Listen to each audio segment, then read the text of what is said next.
के राजा महाराज दशरथ, जो धर्म धुरंधर हैं, गुणनिधि हैं, ज्ञानी हैं और भगवान के भक्त हैं।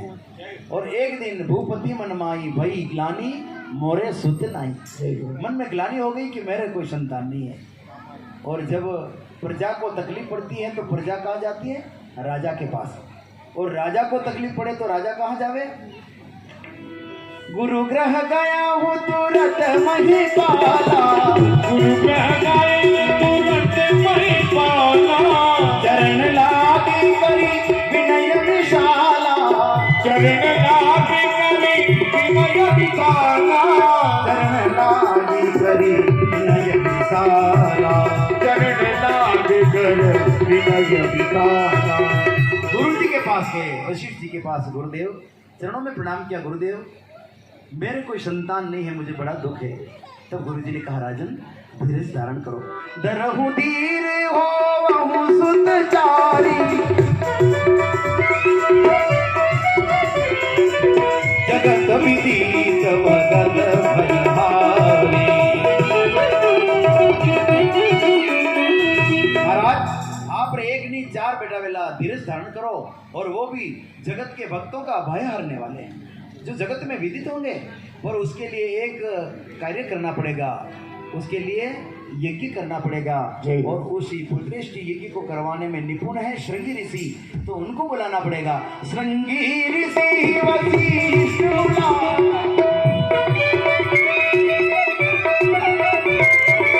पुत्र काम सुबह यज्ञ करावा,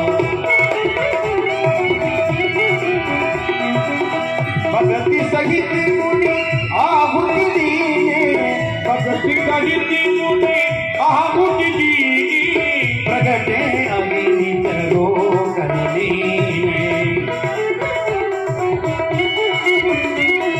भक्ति सहित मुनि आहुति देने, आहुति दिए तो अग्नि नारायण एक खीर का घड़ा लेकर प्रकट हुए और कहा, महाराज ये खीर अपनी रानियों में आप बांट दो, जिससे आपके घर निश्चित रूप से संतान आएगी। जय हो। और महाराज दशरथ की खीर ले जाकर रानियों में बांटते हैं। अर्ध भाग कौशल्या कर दिया, 2 भाग किए, आधा भाग कौशल्या को दिया और आधा भाग के फिर 2 भाग किए, जिसमें से आधा भाग केकई को दिया। फिर जो बचा उसके 2 भाग किए, एक भाग केकई के हाथ में दिया, एक भाग सुमित्रा जी के हाथ में दिया, और दोनों माताओं, एक भाग कौशल्या के हाथ में दिया और दोनों माताओं ने वो अपने हाथ से वो भाग सुमित्रा जी के हाथ में दिया, बड़ा ही आदरपूर्वक। तो सुमित्रा जी के नेत्र सजल हो गए और आंखों में प्रेम के आंसू भरकर सुमित्रा जी कहने लगी, बहनों आज आप दोनों ने मेरा इतना आदर कर मेरा मान बढ़ाया है। अगर 2 बहनों ने प्रसाद दिया है, कहीं अगर मेरे 2 जो बेटे जन्म ले लेंगे ना, तो मैं आज ये वचन देती हूँ कि मेरा एक बेटा कौशल्या माता तुम्हारे बेटे की सेवा में लगा दूंगी और एक बेटे को केकई मैया तुम्हारे बेटे की सेवा में लगा दूंगी। जय हो, जय हो। और खीर का प्रसाद माताओं ने ग्रहण किया है और कहते हैं कि प्रसाद की कृपा से गर्भ में आकर परमात्मा विराजमान हुए महाराज। कि जोग लगन गृहवार तिथि सकल भये अनुकूल, चर अरु अचर हरस युत राम जन्म सुख मोह। जड़ और चेतन में आनंद की लहर छाने लगी, सभी प्रसन्न होने लगे, चंद्रमा प्रसन्न होने लगे। चंद्रमा से पूछा, अरे भाई तू अतरो राज्य का भी है, भी तो दंडी 12 बजे आवेला और तू तो हमारा दर्शन भी नहीं कर पावेला, और वो तो सूर्यवंश में आने वाले हैं, तू तो चंद्रवंशी है, तू इतना प्रसन्न क्यों हो रहा है? तो चंद्रमा ने अपना वक्तव्य सुनाया, मैं इसलिए राजी हो रहा हूँ, अनिवार्य प्रसन्न भी हूँ कि चाहे वो सूर्यवंश में आ रहे हैं, चाहे मैं उनका दर्शन भी न कर पाऊँ, लेकिन वो सूर्यवंश में आएंगे, क्षत्रिय वंश में आएंगे, पर उनका नाम राम सिंह नहीं होगा, उनके साथ मेरा नाम जुड़ेगा, उनका नाम रामचंद्र होगा, इसलिए तो मैं खुश हो रहा हूँ। जय हो। फिर मणिया प्रसन्न होने लगी। Deepmala jewellers and gold Fatehnagar Pratap चौराहा शिव मंदिर के पीछे। हमारे यहाँ सभी प्रकार के सोने चांदी हीरे के आभूषण बना करके दिए जाते हैं। रतलामी सोना 916 हॉलमार्क बना के दिया जाता है। एक बार सेवा का मौका दे। मुकेश पारासर सनवाड़ वाला।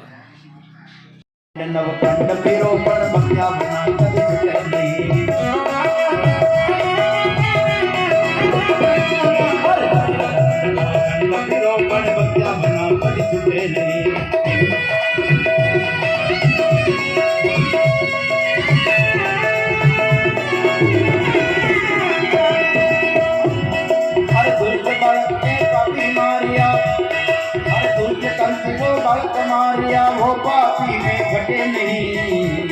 हर खंड पीरो पर बंदा बना नहीं।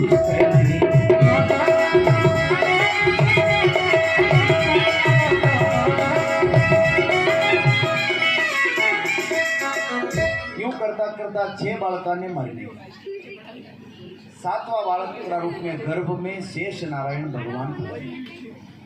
और भगवान ने योग माया को आदेश दिया, योग माया तुम इस गर्भ को रोहिणी माँ के गर्भ में स्थानांतरित कर दो संकर्षण के द्वारा, और तुम जाकर के यशोदा के गर्भ में जाकर विराजमान हो जाओ। इधर 8वें गर्भ के रूप में माता देव के गर्भ में मैं स्वयं आऊँगा।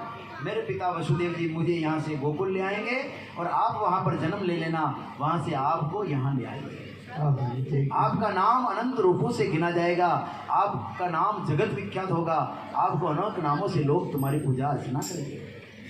और संकर्षण के द्वारा खींच करके देवकी का 7वां गर्भ रोहिणी की गर्भ में स्थानांतरित कर दिया। और महाराज अब कंस को पता लगा कि देवकी का 7वां गर्भ गिर गया है, और जब 8वें गर्भ के रूप में स्वयं भगवान पधारे तो देवकी के मुखमंडल पर अनोखी एक कांति छाने लगी है। दीप्यमान मुख दिखने लगा है, उसके मुख पर ऐसी सुंदर आभा निखरने लगी है। देवता आए हैं और गर्भ घर की स्तुति करने लगे। भगवान माता देवकी के गर्भ में पधारे हैं तो ब्रह्मा आदि देवता आए हैं और यहाँ पर अनेक प्रकार से स्तुति कर रहे हैं।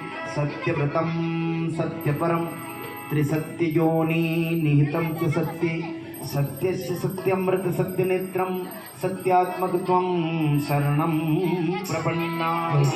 हे कृपा निधान, आप सर्वदा सत्य हो, आप त्रिकालज्ञ सत्य हो और सत्यरी रक्षा करवाई जती आई रहो। कटे भूली ने आणि सत्य पद ने छोड़ी मत दीजो भगवान, क्योंकि जतरा भी पापी है भी सब थाना रिश्तेदार है।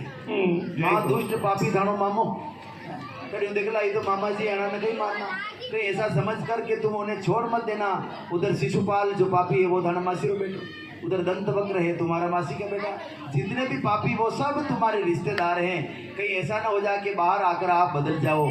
इसलिए आज सत्य व्रत सत्य धर्म कह के करके देवता आज गर्भ घर की स्तुति कर रहे हैं। जितना भी पापी है जितना भी दुष्ट है वे सब थाना रिश्तेदार है। अरे बात कहते भूली मत जाओ। असो एक कारागृह में एक जेल में सब कैदी आ रहे, कागज आवे पत्र आवे जय गो, पर एक जना रे कटू कागज नहीं आवे। तो एक दिन वाला सब कैदी ने पूछो क्यों भाई तेरे कोई परिवार नहीं है क्या? माने तो कदी कदी दे कागज आई रहा है, पत्र आई रहा है, समाचार आई रहा है, पर थारे आज दिन तक कटू कागज नहीं आयो। तेरे कोई परिवार नहीं है क्या? बोले क्यों परिवार है पर हमरो अटरी से जय गत कौन लागे। तो आज कह रहे देवता के सब परिवार आपका यही विराजमान है। वो पापी है कंस वो तुम्हारा मामा है, शिशुपाल तुम्हारा मासी का बेटा, दंतवक्र मासी का बेटा, जितने भी अधम है वो सब आपके रिश्तेदार है और यही हैं। कहीं आप भूल मत जाना, आप सत्य प्रणधर बनकर आ रहे। सत्यव्रतम सत्यपरम त्रिशक्ति योनि निहितम च सत्ये सत्यस्य सत्यमृत सत्यनेत्रम सत्यात्मकत्वं शरणं प्रपन्ना। ऐसा 9 बार सत्य सत्य कह करके स्तुति करके देवता चले गए। और अब महाराज रोहिणी नक्षत्र आया, बुधवार आया है, अष्टमी तिथि आई है महाराज, और रात्रि का समय है और अंधेरी रात में बादल चमक रहे हैं, बिजलियाँ चल रही है, बादल गरज रहे हैं और महाराज वो समय निकट आया है और भगवान का पदार्पण का समय निकट आया है। सभी देवता पुष्प बरसा रहे, जयकार हो रही है महाराज, अमृत की बरसात होने लगी है।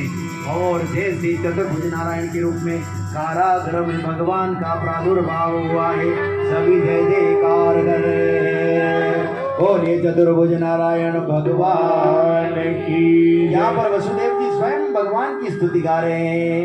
तमद्भूतं बालकम्बुजे क्षणं चतुर्भुजं शङ्खचक्रगदारयुधायुधं श्रीवत्सलक्ष्मकलशोभिकौस्तुभं पीताम्बरशान्द्रपयोदशोभगम्।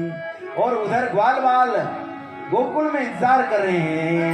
वो बड़ी देर भई नंदलाला तेरे नाज़क के ब्रजबाला, बड़ी देर भई नंदलाला तेरे नाज़क के ब्रजबाला। एक वाले बाली एक से पूछे, वाले बाली एक से पूछे कहाँ है मुरली वाला।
सुनने को तरस रहे हो,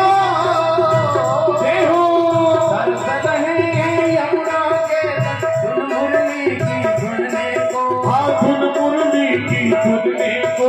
अब तो दर्श दिखा दे नटखट, अब तो दर्श दिखा दे नटखट, जो दुविधा में डाला रे बड़ी देर कोई नजराना।